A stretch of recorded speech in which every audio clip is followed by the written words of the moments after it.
Assalamu alaikum viewers, I'm Hina Mehjabeen. I hope you all will be fine. As you know, we are studying the course of web programming, and today we have to learn how we can consume RESTful APIs to display data in React application, because we are studying about React. In previous lecture we have discussed what are React components, props and states. Today we will see how we can display data by using RESTful APIs, and today we will see how we can use get API to display data in React application. First of all मैं आप लोगों को restful APIs होती क्या हैं उसके बारे में बता दूं. आप लोगों ने सुना होगा API तो एप्लीकेशन प्रोग्रामिंग इंटरफेस होता है, और यहाँ पर आप लोगों के पास है also called restful API is a specific type of API that follows the guideline. यानी आपको एक प्रॉपर फॉर्मेट में रेस्ट की जो एब्रीविएशन है रिप्रेजेंटेशनल स्टेट ट्रांसफ़र है कि क्लाइंट रिक्वेस्ट करता है API से, रेस्ट API से, और server transfer back the current state of resource standardise representation. एक प्रॉपर फॉर्मेट में जो सर्वर है आपको आउटपुट यानी रिस्पॉन्स प्रोवाइड करता है, और जिस प्रॉपर फॉर्म में करता है उसे रेस्टफुल API कहते हैं. और ये इसके लिए हम मोस्टली यूज़ कर रहे होते हैं जेसन APIs यानी प्लेस होल्डर्स यूज़ कर रहे होते हैं. वहाँ पर डेटा पड़ा होता है, तो टेस्टिंग के लिए, प्रोटोटाइपिंग के लिए आप वो APIs यूज़ कर रहे होते हैं. तो आज हम देखेंगे, आज हमने क्योंकि रेस्टफुल APIs हैं, जैसे CRUD operation, create, insert, delete, update operations होते हैं, वो आप सब परफॉर्म कर सकते हैं. आज हम गेट API यूज़ करेंगे कि देखेंगे किस तरह से आप अपना जो डेटा है वो डिस्प्ले करवा सकते हैं रिएक्ट एप्लीकेशन में, और रिएक्ट एप्लीकेशन में कैसे करवाना है. और उसके साथ ही नेक्स्ट जो हमारा लेक्चर होगा वो होगा पोस्ट किस तरह से यानी सबमिट किस तरह से करवा सकते हैं डेटा, और डिलीट किस तरह से कर सकते हैं आप डेटा. ठीक है, रेस्टफुल APIs को यूज़ करते हुए. तो आज मैं आपको स्टेप वाइज ये सारी डॉक्यूमेंटेशन अवेलेबल है. मैंने स्टूडेंट्स के लिए नोट्स बनाए थे ताकि अगर नोट्स उनके पास होते हैं तो वो खुद भी जो है रिएक्ट एप्लीकेशन बना सकते हैं रेस्टफुल API से रिलेटेड. तो इन्हीं स्टेप्स को फॉलो करते हैं. फ़र्स्ट ऑफ ऑल आप लोगों ने क्या करना है, क्रिएट करना है इन न्यू रिएक्ट ऐप क्रिएट करनी है. उसके लिए आपने क्या करना है, मैं यहाँ पर यूज़ कर रही होती हूँ एडिटर जो है IDE है, VS कोड यूज़ करती हूँ, और यहाँ पर मेरे पास XAMPP जो है सर्वर अवेलेबल है. ठीक है, इसमें MySQL और PHP ये पैकेजेस वगैरह बिल्ट इन होते हैं, तो ये बेस्ट रहता है. तो आपके पास जो भी WAM XAMPP जो भी है आप यूज़ कर सकते हैं. यहाँ पर मेरा जो प्रोजेक्ट है वो रिएक्ट का ओपन है, लेकिन मैं आप लोगों के लिए प्रोजेक्ट क्रिएट कर देती हूँ. यहाँ पर आपने अगर प्रोजेक्ट कर लिया है क्रिएट, आप अपने प्रोजेक्ट का नेम रख सकते हैं. लेकिन अगर आपने अपने प्रोजेक्ट का नेम नहीं क्रिएट नहीं किया तो आप ये कमांड यूज़ करते हुए npx क्रिएट रिएक्ट ऐप, आप ये नेम यानी ये तो सेंटेक्स है यहाँ तक, आप npx क्रिएट रिएक्ट ऐप ये सेंटेक्स है, आगे आप अपने प्रोजेक्ट का जो नेम है वो रख सकते हो. ये आपके पास आ गया VS कोड. ठीक है, तो प्रोजेक्ट का नेम कर सकते हैं. यहाँ पर मैं क्या करती हूँ, अपना जो है न्यू टर्मिनल, यहाँ मेरा कोई प्रोजेक्ट पहले से ही ओपन है. आपने जस्ट क्या करना है, यहाँ पर अपना चलें ये होता है, और यहाँ पर आपके पास आ जाएगा रिएक्ट ऐप आपकी जो है वो MI API. क्योंकि API से रेस्टफुल APIs की बात कर रही हूँ, आप अपने प्रोजेक्ट का नेम इस तरह से रख सकते हैं कि आप जब भी देखें तो आपको पता चले. यहाँ पर VS कोड में न्यू टर्मिनल में जाना है आपने, और यहाँ पर npx की कमांड जो देनी है नोड पैकेज. ठीक है, एग्जीक्यूट ये कमांड होती है, ये आप अपने जो रिएक्ट की एप्लीकेशन है वो क्रिएट करने के लिए यूज़ करते हैं. यहाँ पर मैं ओपन फोल्डर कर लेती हूँ. ठीक है, पहले ओपन फोल्डर करते हैं. यहाँ पर ओपन फोल्डर में मैं क्योंकि रिएक्ट के प्रोजेक्ट्स बना रही हूँ, आप जिस फोल्डर में भी अपने रिएक्ट के प्रोजेक्ट्स बनाना चाहते हैं क्रिएट, मैं रिएक्ट प्रोजेक्ट्स का फोल्डर है मेरे पास. ठीक है, मैं उसी में ही अपने जो प्रोजेक्ट्स हैं रिएक्ट के वो क्रिएट करती हूँ. तो यहाँ पर मेरे पास है, आपके पास मैं इसको क्रॉस जो पहले से है तो उसको क्रॉस कर देते हैं, और रिएक्ट प्रोजेक्ट्स में ये मेरे पास फोल्डर आ गया. ठीक है, आप क्या करें, टर्मिनल में जाएं, न्यू टर्मिनल आपके पास आ गया, और वहाँ पर आपने npx क्रिएट रिएक्ट ऐप की जो है वो कमांड देनी है आपने. ठीक है, तो यहाँ पर राइट करते हैं npx स्पेस, अब यहाँ पर आप देंगे इसको स्पेस क्रिएट और हाइफन रिएक्ट, और आपके पास ऐप आ जाएगा. यहाँ पर आपने अपने प्रोजेक्ट या एप्लीकेशन का नेम लिखना है. कंज्यूम लिख देती हूँ, कंज्यूमिंग. ठीक है, और रेस्टफुल API और डेमो लिख देती हूँ। ठीक है, तो मैं थोड़ा सा बड़ा लिख रही हूँ ताकि मुझे ना जब भी देखूँ तो मुझे टॉपिक का नेम पता चल जाए। आप अपने प्रोजेक्ट का जो भी नेम राइट करना चाहते हैं आप राइट कर सकते हैं। तो मैंने इसलिए राइट किया क्योंकि हमारे टॉपिक का नेम थे कंज्यूमिंग रेस्टफुल APIs, और ये डेमो के तौर पे है तो मैं आप लोगों को दिखा रही हूँ, तो इसलिए मैंने डेमो नेम रखा है। आप अपनी मर्ज़ी से जो भी प्रोजेक्ट का नेम रखना चाहें आप लोग रख सकते हैं। अब यहाँ पर ये प्रोजेक्ट क्रिएट होगा और टाइम लेगा, तो उसके साथ साथ हम क्या देख लेते हैं कि और क्या क्या है हमारे पास।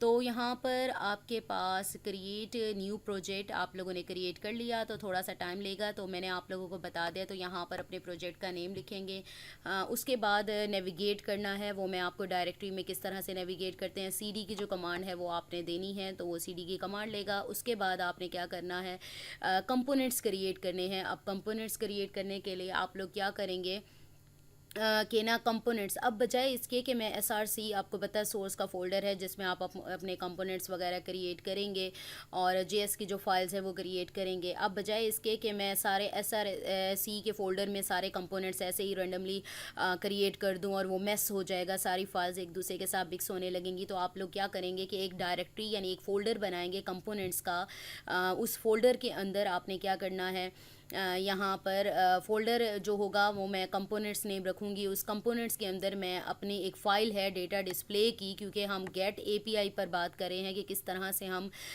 डेटा ले सकते हैं यानी गेट कर सकते हैं।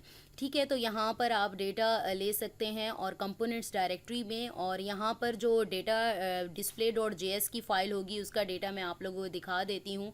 यहाँ पर आपने क्या है इंपोर्ट करवाने हैं, जैसे रिएक्ट को कोमा यूज स्टेट्स आप इफेक्ट यूज़ कर रहे हो रिएक्ट से, तो ये सारा आप लोगों ने राइट करना है। जैसे पैकेजेस या लाइब्रेरीज़ वगैरह इंपोर्ट करवाते हैं, बिकॉज़ यहाँ पर हम बात कर रहे हैं डेटा डिस्प्ले की जो फाइल है कंपोनेंट क्रिएट कर रहे हैं, और यहाँ पर एरो फंक्शन क्रिएट किया गया है। सेट डेटा है, यूज स्टेट जो भी होगी वो यूज़ करेगा। लोडिंग आप यूज़ कर रहे हो, सेट एरर होगा उसकी स्टेट आप सेट कर रहे हो। तो यूज़ इफेक्ट में आपने एरो फंक्शन यूज़ करना है। किस चीज़ का इफेक्ट यूज़ कर रहा है, फेच डेटा। अब फेच डेटा जो है उसे डिक्लेयर करवाना है। उसमें सिंक जो है आपके पास क्लास यूज़ होगी, उसमें क्या होता है बैकग्राउंड जो ऑपरेशंस होते हैं वो परफॉर्म करने के लिए यूज़ होगी। यहाँ पर आप ट्राई कर रहे हो क्योंकि हम जेसन जो है प्लेस होल्डर यूज़ करेंगे। रेस्टफुल APIs की जब बात होती है जेसन प्लेस होल्डर जो कि फेक APIs हैं, आपका एक प्रॉपर फॉर्मेट में डेटा वहाँ पर होता है, तो आप उसको टेस्टिंग के लिए या प्रोटोटाइपिंग वगैरह के लिए उसे यूज़ कर सकते हो। यहाँ पर आपने जस्ट क्या करना है, जेसन इंटरनेट देख लेते हैं। ठीक है, हमारे पास इंटरनेट कनेक्शन ऑन करते हैं। अच्छा, इंटरनेट ऑन करने के बाद आप लोगों ने क्या करना है, जेसन प्लेस जो होल्डर है ना तो उसको सर्च करेंगे आप। मैं यहाँ पर आप लोगों को दिखा देती हूँ। यहाँ पर जेसन प्लेस होल्डर, ठीक है, प्लेस होल्डर आप सर्च करें तो आपके पास जो प्लेस होल्डर यानी फ्री फेक रेस्ट APIs होती हैं, यानी एक रिप्रेजेंटेशन में आप डेटा, क्योंकि हमने कहा कि सर्वर से हम रिक्वेस्ट करते हैं और उसको क्या करते हैं उसी फॉर्म में कर सकते हैं। आप चाहें तो ये URL जो है ये यूज़ कर सकते हैं। इसी URL को अगर देखा जाए तो मैं इसे ये डेटा पड़ा हुआ है इस URL पर जिस पे यूज़र ID है, टाइटल और कंप्लीटेड दिया हुआ है, यानी एक तरह से एट्रीब्यूट्स है, उनकी वैल्यूज़ दी हुई हैं। अगर मैं चाहूँ तो यहाँ पर जाकर यहाँ पर पोस्ट में 100 पोस्ट अवेलेबल हैं, तो पोस्ट में जाकर जस्ट ये वाला URL, अगर ये वाला URL कॉपी पेस्ट करती हूँ यानी फेक जेसन रिस्पॉन्स के लिए, तो मेरे पास जितने भी IDs के साथ देखो 100 के करीब यहाँ पर IDs में जो डेटा है वो पड़ा हुआ है। ठीक है, ये देख रहे हैं आप, ठीक है, ये देखें डेटा पड़ा हुआ है। ये सारा का सारा डेटा जो पड़ा हुआ है वो ये देखो ID के 100 के तक ID तक मेरे पास इस पोस्ट में सारा डेटा पड़ा है। तो आप ये URL यूज़ कर सकते हैं। यहाँ पर मैंने कोड में जो है ये प्रोजेक्ट हमारा इंस्टॉल हो रहा है, ये देखें पोस्ट ये URL यूज़ किया है मैंने अपने कोड में। आप चाहें तो आप जस्ट जो मैंने अभी दिखाया आपको कि वो वाला डेटा जस्ट ये वाला, ठीक है, यूज़ कर सकते हैं। इस पर जो भी डेटा अवेलेबल होगा आप इसको ले सकते हैं। ठीक है, तो ये करने के लिए फिर मैंने तो अरे में लिया है ना, मैपिंग की है डेटा की और वैल्यू के साथ जितनी भी लिस्ट होगी वो डिस्प्ले हो जाएगी। इसमें ये क्या दिया हुआ है, ID दी हुई है, यानी 1 ID पर जितना भी डेटा पड़ा है वो आपको डिस्प्ले कर दे। 2 लिखेंगे 2 ID पर जितना डेटा पड़ा होगा वो डिस्प्ले कर देगा। 3 लिखेंगे 3 पर जितना पड़ा होगा वो डिस्प्ले कर देगा। तो ये इस तरह से यूज़ कर सकते हैं। अच्छा जी, अब जेसन ऑब्जेक्ट भी क्रिएट करना है, वो मैं आगे आपको दिखा देती हूँ। अगर वो कहता है रिस्पॉन्स नॉट डॉट ओके नहीं होता तो एरर थ्रो कर दे। अदरवाइज वो क्या करेगा, जेसन डेटा वेट करेगा, रिस्पॉन्स देगा जेसन में। अब जेसन में डेटा सेट किया है, लोडिंग फॉल्स है यानी लोड नहीं करेगा, एरर है, एरर होगा तो एरर मैसेज आपको दे देगा। अब यहाँ पर अगर लोडिंग हो रही है तो आपको लोडिंग डिस्प्ले कर देगा, रिटर्न करेगा, अगर एरर है तो आपको एरर शो कर देगा यहाँ पर। और अदरवाइज अगर ये सब भी नहीं है तो आपको रिटर्न करेगा। ये डिव मैंने क्रिएट किया है, आप लोगों को पता है कि डिव एक कंटेनर होता है, यानी एक कंटेनर में आप अपना डेटा डालते हैं, यानी एक बॉक्स होता है जिसमें अपना डेटा पुट करते हैं। यहाँ पर मैंने एक हेडिंग ली है जो कि दिखाएगी मुझे डेटा फ्रॉम एपीआई।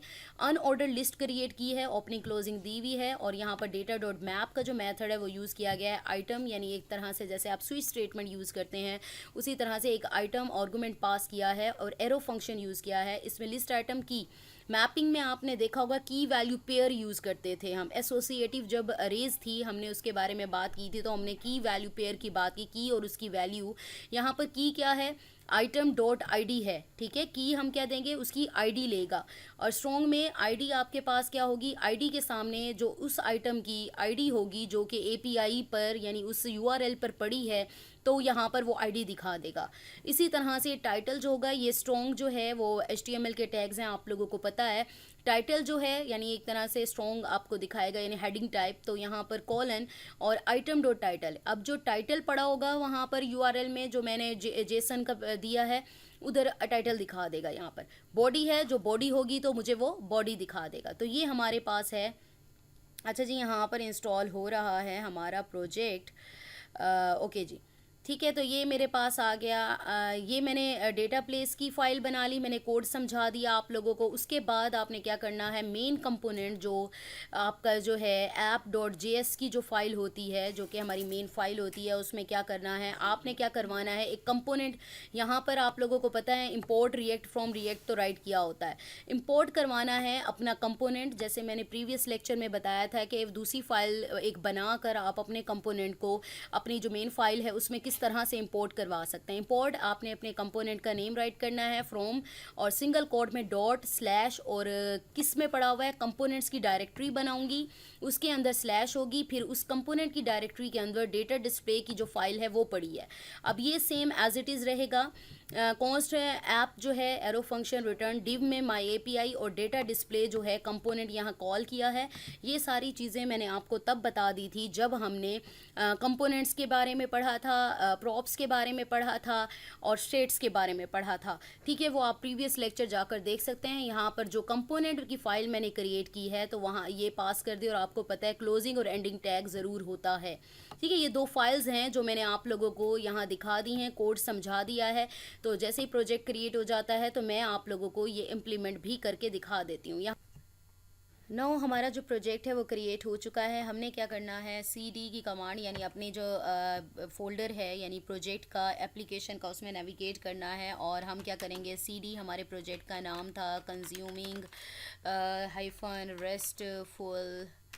रेस्टफुल और हाइफन एपीआई और आई थिंक डेमो, ठीक है। तो ये था ना हमारे प्रोजेक्ट का नेम, ठीक है, कंज्यूमिंग रेस्टफुल एपीआई डेमो, ठीक है। हम एंटर करते हैं यानी हम नेविगेट कर गए अपने प्रोजेक्ट में। यहाँ पर देखें हमारा प्रोजेक्ट जो है उसमें नेविगेट कर गए, और हमने क्या करना है, स्टार्ट की जो कमांड है वो देनी है npm। वैसे मैंने अभी इसको स्टार्ट किया हुआ तो था, स्टार्ट ही था ऑलमोस्ट। हम ये नया प्रोजेक्ट करें हैं तो आपने क्या करना है, स्टार्ट बाद में करते हैं, पहले हम जो हमारी फाइल्स हैं वो क्रिएट कर लेते हैं। मैंने आपसे कहा था एसआरसी में आपने कंपोनेंट्स की, ये कंज्यूमिंग जो है हमारा एसआरसी का जो फोल्डर है उसमें जस्ट आपने न्यू और फोल्डर करना है कंपोनेंट्स का जो डायरेक्टरी है, यानी ये डायरेक्टरी एम्प्टी है, इसमें कुछ भी नहीं है। आपने क्या करना है, इस डायरेक्टरी में एक फ़ाइल क्रिएट करनी है जिसका नेम हम रखेंगे data display dot J S. इस राइट क्लिक करें, न्यू फाइल आपके पास आ जाएगी, और यहाँ पर आपने डेटा डॉट डिस्प्ले की फ़ाइल,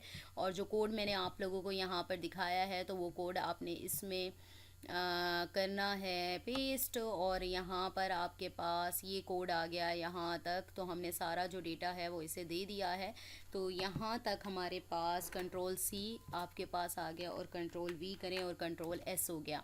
ठीक है, ये इसी तरह से है एपीआई। मैंने आप लोगों को दिखा दिया है एग्जांपल दो डेटा एपीआई, मैंने आप लोगों को बता दिया है कि कौन सा एपीआई यूज़ कर रही हूँ। यहाँ पर मैं जो है वो पोस्ट वाला एपीआई यूज़ कर रही हूँ। इसमें जितनी भी पोस्ट पड़ी हैं यहाँ पर मैंने आप लोगों को पहले भी दिखाया है। यहाँ पर फेक एपीआईज़ में प्लेस होल्डर में गए फेक एपीआईज़ में, और यहाँ पर पोस्ट में जितनी भी पोस्ट पड़ी हैं और ये सारा का सारा डेटा मुझे शो हो जाएगा। यानी एक तरह से मैं सर्वर से रिक्वेस्ट करी हूँ कि इस यूआरएल पर ये डेटा पड़ा है और यही डेटा मुझे चाहिए और तुम मुझे यहाँ पर शो कर दो। तो वो क्या करेगा, ये पूरा का पूरा डेटा है। आप चाहें तो इसमें से स्पेसिफिक जो है डेटा यानी आईडी के साथ भी इसको रिट्रीव कर सकते हैं। आई थिंक मैंने शायद लास्ट में वो कोड भी ऐड किया हो, तो वो मैं आप लोगों को दिखा दूँगी। ठीक है, तो यहाँ आपने कोड पेस्ट कर लिया। उसके बाद आपने क्या करना था, यहाँ पर मेन जो कंपोनेंट है ऐप वाला, तो उसमें क्या करना था, आपने app.js में ये कोड पेस्ट करना था, जहाँ पर हमने अपने जो है डिस्प्ले कंपोनेंट का जो नेम है, जो कंपोनेंट क्रिएट किया है, तो सॉरी तो इसको नहीं, हम इसको कर देते हैं यहाँ पर रेड कलर में। ठीक है, तो ये कंपोनेंट कॉल किया है, तो ये कंपोनेंट का आपने क्या करना है, यहाँ पर जस्ट इतना सा कोड आप लोगों ने अपने जो प्रोग्राम है उसमें यूज़ करना है। और यहाँ पर app.js की जो फाइल है उसमें ये देखो, ये सारा जो आपके पास कोड है ये आपके पास गिवन है, और यहाँ पर फंक्शन की जगह पर जस्ट इतना सा ये आपने पूरा कोड, ये डिफ़ॉल्ट ऐप ही, बेशक ये मैंने आई थिंक कहाँ तक लिया है कॉपी, कहाँ तक किया है मैंने कॉपी, मैं भूल गई हूँ। जस्ट इतना सा किया, एक्सपोर्ट वाला रहने देते हैं। ठीक है, ये वाली चीज़ नहीं करते हम, जस्ट हम क्या करते हैं, यहाँ फंक्शन से ले लेते हैं। ठीक है, तो यहाँ फंक्शन से देखें, रिएक्ट वाली लाइन देखो, रिएक्ट वाली इंपोर्ट करवा लिया। डिस्प्ले यहाँ पर ये कंपोनेंट की डायरेक्टरी में देखो, यहाँ कंपोनेंट्स की डायरेक्टरी में डेटा डिस्प्ले डॉट जेएस की फ़ाइल मेरे पास पड़ी है, और इसे करते हैं कंट्रोल एस। और कंट्रोल एस करने के बाद फिर हमारा क्या काम आता है, हमने करना है अपने प्रोजेक्ट को रन। उसके लिए npm स्टार्ट की कमांड देंगे यहाँ पर, और यहाँ पर देनी है npm स्टार्ट। ठीक है, स्टार्ट की कमांड देंगे और एंटर करेंगे। हमारा जो यहाँ पर रिएक्ट जो है, वैसे लोकल होस्ट यहाँ पर ओपन है, ये प्रीवियस प्रोजेक्ट का मेरा है, और यहाँ पर ये आपका खुद ब खुद जो ब्राउज़र में है वो खुद ही लोकल होस्ट है, वो आपका ओपन हो जाएगा। अब यहाँ पर आप लोगों ने ये चीज़ मैंने आपको दिखा दी, ये इस तरह से सारे एपीआईज़ जो भी उस वेबसाइट पर पड़े थे ये आपके पास आ जाएंगे। मैंने यहाँ पर ये भी दिखाया है कि if you want to get specific ID title और body of JSON placeholder any API instead of displaying the whole list of APIs then we can use this code. ये भी मैं आपको इम्प्लीमेंट करके दिखा दूंगी, सेम वही code है। जस्ट आपने क्या किया है, एपीआई कोड जो है पोस्ट 1 पर मैं यहाँ पर मैंने आपसे कहा कि आप चाहें तो स्पेसिफिक डेटा भी ले सकते हैं। यहाँ पर मैंने क्या कहा, पोस्ट वाला यूआरएल जो है वो पास किया फर्स्ट एग्जांपल में जो भी एग्जीक्यूट होगी, और ये सारा डेटा आपको शो हो जाएगा। अब यहाँ पर देखो आईडी 1 है, 2 है, 3 है, 4 है, 5 है, तो इस पर जो भी डेटा पड़ा है, सपोज करो मैं इसको जस्ट कर देती हूँ स्लैश और यहाँ पर 1 करती हूँ, तो देखो जस्ट इसकी आईडी 1 पर जितना भी डेटा पड़ा है वो आपको शो हो जाएगा। सेम इसी तरह से आईडी 2 करती हूँ, यहाँ पर देखो आईडी 2 पर जितना भी डेटा पड़ा है, आईडी टाइटल बॉडी वो सारी आपको डिस्प्ले हो जाएगी। यानी एक स्पेसिफिक आईडी के थ्रू आप रिट्रीव कर रहे हो, ये चीज़ हमने लार्वल में भी पढ़ी थी, आईडी के थ्रू आप डेटा रिट्रीव कर रहे हो। अगर आप इसको खुद करना चाहते हो फिर डेटाबेस की भी बात आ जाती है, पीएचपी की फाइल्स वगैरह जैसे होती हैं वो बनानी पड़ेंगी, इसलिए हम जेसन प्लेस होल्डर को यूज़ करते हैं। 5 पर करो, यहाँ पर पोस्ट यानी 100 तक पोस्ट हैं, 100 पोस्ट मैंने आप लोगों को दिखाई हैं, और अभी के लिए जस्ट मैं पोस्ट करती हूँ तो 100th आईडी तक आपके पास डेटा पड़ा हुआ है, तो ये आप रिट्रीव कर सकते हो। ठीक है, तो ये हमारे पास ऑलरेडी रनिंग, यस कर दें तो हमारे पास ऑलरेडी रनिंग है, उसने दे दिया है। तो यहाँ पर इसको रिफ़्रेश कर लेते हैं, या फिर हम वाई यस कर देते हैं, yes would you like to run the app on another port, yes Y कर देते हैं और यस हो जाएगा। ठीक है, और वैसे मेरे पास रन कर रहा है तो आप इसको यूज़ कर सकते हैं। यहाँ पर इसने दे दिया है, मैं यहाँ पर अच्छा और पोर्ट पे उसने डिस्प्ले कर दिया है क्योंकि मेरे पास ये यहाँ पर था, तो आप और पोर्ट पर भी इसे यूज़ कर सकते हैं। ये देखें उसने और पोर्ट ले ली है, और यहाँ पर कंट्रोल ए कंट्रोल सी, मैं इधर यहाँ पर इसको नहीं करना चाहती, मैं जस्ट यहीं पर करती हूँ। तो आपकी अगर एक पोर्ट पर यानी एक ऐप चल रही है तो वो दूसरा जो पोर्ट एड्रेस है यानी 3001 पर उसने दूसरी पोर्ट पर आपका जो है लोकल होस्ट वो शो कर दिया है। ठीक है, तो इस तरह से भी हो सकता है। वैसे तो किसी का भी ऐसे रन नहीं कर रहा होता। तो आप ये देखें माई एपीआई और लोडिंग, देखो आपके पास अभी लोड जब हो रहा था तो आपको लोडिंग होता हुआ डॉट डॉट दिखाई दे रहा था, और हमने ये कोड दिया था कि अगर ऐसे लोडिंग हो रही हो तो हमें ये इस तरह से दिखाई दे, यानी loading dot dot dot dot ये जो डाले थे ना। तो यहाँ पर देखते हैं, ये चीज़ें हमने की थी, फेच करे डेटा को, और यहाँ पर देखो लोडिंग है तो ये लोडिंग दिखाई दे। ठीक है, जैसे अभी आप लोगों ने देखा कि जब लोड हो रहा था तो ये इस तरह का दिखाई दे रहा था। अगर एरर होता तो हमें एरर शो करता, कोई भी एरर। ठीक है, अब यहाँ पर देखो 100 मैंने आपको दिखाया, 100 को छोड़ देती हूँ अभी मैं। तो यहाँ पर देखो ये देखो 100 तक आईडीज़ तक ये डेटा पड़ा हुआ है, और ये देखो है 99 है, और ये 100 आईडी तक जो भी डेटा है इस ऐप पर पड़ा हुआ था। ये देखो मैंने कहा स्ट्रॉन्ग दिया था, मैंने कहा था ये स्ट्रॉन्ग आईडी टाइटल और बॉडी स्ट्रॉन्ग हो, यानी एक बोल्ड टाइप आ गया है। तो मेरे पास देखो यहाँ पर देखो स्ट्रॉन्ग है, आईडी टाइटल और बॉडी मेरे पास देखो स्ट्रॉन्ग फॉर्म में आया है। जबकि यहाँ पर अगर आप देखें कहाँ गया, ठीक है, यहाँ पर देखो ये स्ट्रॉन्ग नहीं है। तो मैंने ये स्ट्रॉन्ग के जो एलिमेंट्स हैं टैग्स वगैरह दे के इसे स्ट्रॉन्ग बना दिया, और ये वही डेटा है जो इस यूआरएल पर पोस्ट पर हमारे पास पड़ा हुआ था। अब अगर मैं चाहूँ, मैंने कहा कि एक स्पेसिफिक मैं आईडी टाइटल या इस तरह से चाहती हूँ, तो मैं ये वाला जो फेच के लिए ये वाला, ये देखो पोस्ट 1 पे क्या पड़ा हुआ है, तो ये डेटा यूज़ कर सकती हूँ। सेम बाकी वही है, जस्ट यहाँ पर आपने इफ़ लोडिंग आ गया, एरर आ गया, और ये डिव मैंने यहाँ पर कर दी। यहाँ पर मैपिंग यूज़ नहीं करी मैं, ठीक है, मैप का मेथड यूज़ नहीं करी, की वैल्यू यूज़ नहीं करी, जस्ट स्पेसिफिक कर रही हूँ। तो मैं आईडी टाइटल और बॉडी, क्योंकि मैंने एक यूआरएल में आईडी दे दी है, मैंने सबके लिए नहीं स्पेसिफाई किया, मैंने जस्ट एक के लिए करी, और उसके लिए जस्ट मैं इतना सा सेंटेक्स राइट कर सकती हूँ, डेटा डॉट उसकी आईडी, उसका टाइटल, उसकी बॉडी, यानी उसके सामने दिखा दे मुझे।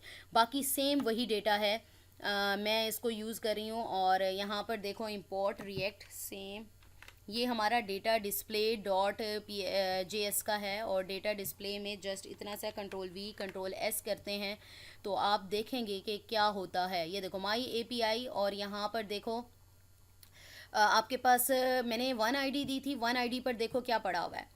यहाँ पर आ जाओ, आईडी 1 दी थी ना, यहाँ पर अगर मैं यूआरएल में आपको दिखाऊं तो यहाँ पर देखो आपके पास ये देखो पोस्ट पे आईडी 1 पर क्या पड़ा है, आईडी 1 है टाइटल सांट आर्ट जो भी है कोई, और इस टाइप का देखो सांट आर्ट कोई इस टाइप का कुछ पड़ा हुआ है। इसी तरह से यूआरएल में अगर सपोज करो मैं 100th आईडी दे देती हूँ, या 99 पर देखना चाहती हूँ यहाँ पर क्या है, तो देखो यहाँ 99 पर आईडी पर जो भी पड़ा हुआ है वो मुझे डिस्प्ले कर देगा, यानी इधर 100 तक पड़ा हुआ है। अगर मेरे पास नहीं है, सपोज़ करो अगर हम एक और चीज़ करके देखते हैं, चले मैं 99 तो दिखा दूँ आपको। यहाँ पर देखो 99 आईडी पर, ठीक है, ये देख रहे हो यहाँ पर टेम्परेचर जो भी ये इस टाइप का कुछ है, और ये देखो ये वाली चीज़ आ गई। अगर मैं यहाँ पर 100 है तो 101 लिख दें तो क्या होगा, लेट्स सी क्या होता है।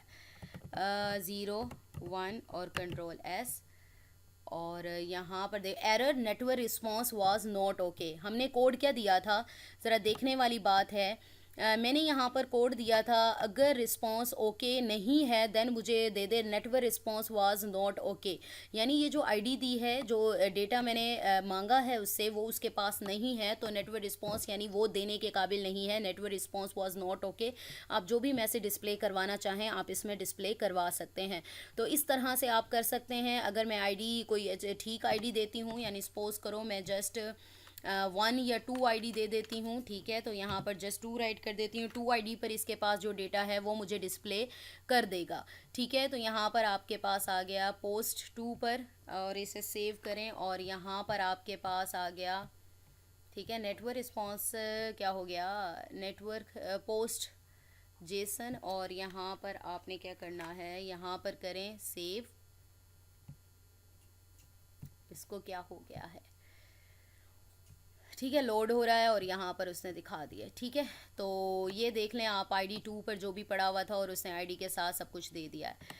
ठीक है, लोडिंग भी दिखा दिया जब लोड हो रहा था, और ये चीज़ें मैंने आपको लोड होते हुए भी दिखा दिया, लोडिंग आ रहा था, अगर एरर आया यानी उस आईडी का उसके पास डेटा नहीं था, उसने एरर भी शो कर दिया जो रिटर्न करना था, अदरवाइज उसने data from APIs ID title और ये दिखा दी। यानी आप एक स्पेसिफिक आईडी का डेटा भी रिट्रीव कर सकते हैं, जो चाहें कंप्लीटेड में भी कर सकते हैं, कंप्लीटेड भी आई थिंक एट्रीब्यूट था, और पूरा का पूरा जो है पेज का डेटा भी आप लोग रिट्रीव कर सकते हैं। ये दोनों चीज़ें मैंने आप लोगों को दिखा दी हैं कि किस तरह से आप इसको कर सकते हैं। प्लेस होल्डर जो भी आप रखना चाहें आप लोग रख सकते हैं। So we have completed today's lecture here, that was about how we can consume, how we can use RESTful APIs to get API to display data in React application. Next जो हमारा लेक्चर होगा वो post यानी submit करवाने का एक तरह से, और डिलीट करने का होगा कि किस तरह से RESTful APIs for posting to post and delete data in React application.